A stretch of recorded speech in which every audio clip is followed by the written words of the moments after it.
Let's bike global news.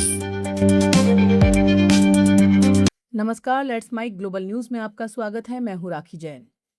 Iran से बातचीत के लिए अमेरिकी उपराष्ट्रपति जेडी वेंस पाकिस्तान रवाना हो गए हैं। बीबीसी की एक रिपोर्ट में इसकी पुष्टि की गई है। इससे पहले राष्ट्रपति ट्रंप ने न्यूयॉर्क पोस्ट से बातचीत में कहा था कि वेंस पाकिस्तान नहीं जा रहे हैं। वेंस ने 11-12 अप्रैल को ईरान से बातचीत में अमेरिकी डेलीगेशन का नेतृत्व किया था। बातचीत करीब 21 घंटे चली थी, लेकिन कोई समझौता नहीं हो पाया था।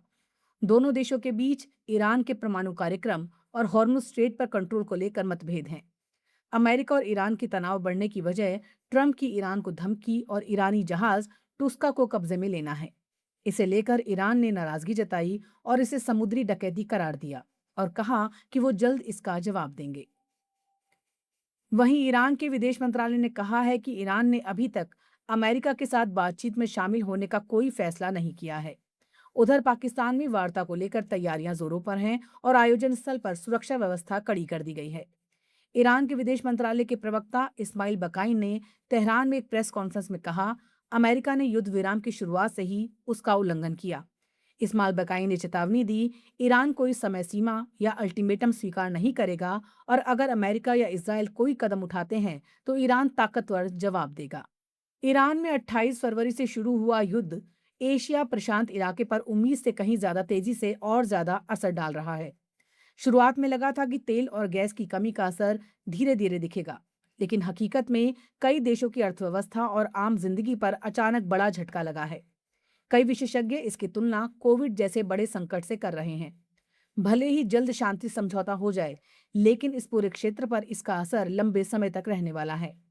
आने वाले महीनों में उड़ानें रद्द होने, खाने पीने की चीजों के दाम बढ़ने, फैक्ट्रियों के रुकने, सामान की सप्लाई में देरी और बाजारों में रोजमर्रा की चीजों की कमी देखने को मिल सकती है। इसमें plastic bag, instant noodles, vaccine, syringe, lipstick, microchip और स्पोर्ट्स वियर जैसी चीजें भी शामिल हैं। विशेषज्ञों का कहना है कि अगर मिडिल ईस्ट के रास्तों से व्यापार कुछ और हफ्तों तक बाधित रहा, तो कई देशों में हालात बिगड़ सकते हैं। अशांति फैल सकती है और मंदी आ सकती है।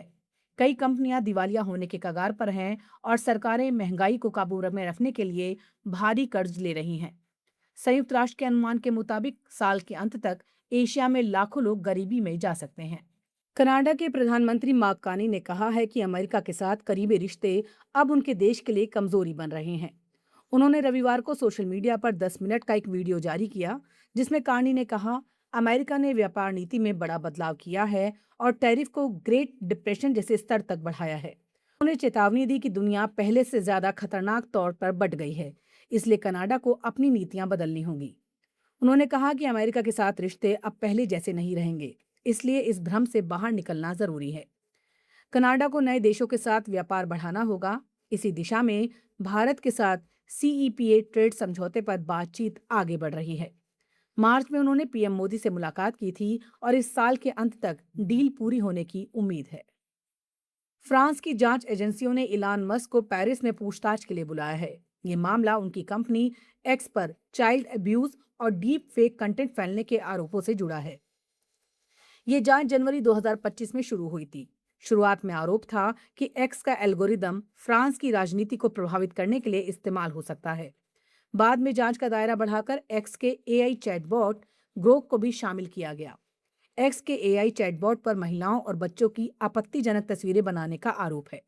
इसी केस में पूर्व सीईओ लिंडा याकारिनियो और कुछ कर्मचारियों से भी पूछताछ की जा रही है। साथ ही ब्रिटेन और ईयू में भी जांच शुरू हो गई है। फ्रांस ने पहले भी मस्क को इसी मामले में बुलाया था। उस समय एक्स के दफ्तरों की तलाशी भी ली गई थी। हालांकि कंपनी ने सभी आरोपों को खारिज किया है। जापान में सोमवार को 7.4 रिक्टर तीव्रता का भूकंप आया, जिसके बाद तटीय क्षेत्रों में सुनामी चेतावनी जारी कर दी गई है। जापान मौसम एजेंसी के मुताबिक इवाते प्रांत और होकाइडो के कुछ हिस्सों में 3 मीटर तक ऊंची लहरें पहुंचने की आशंका है।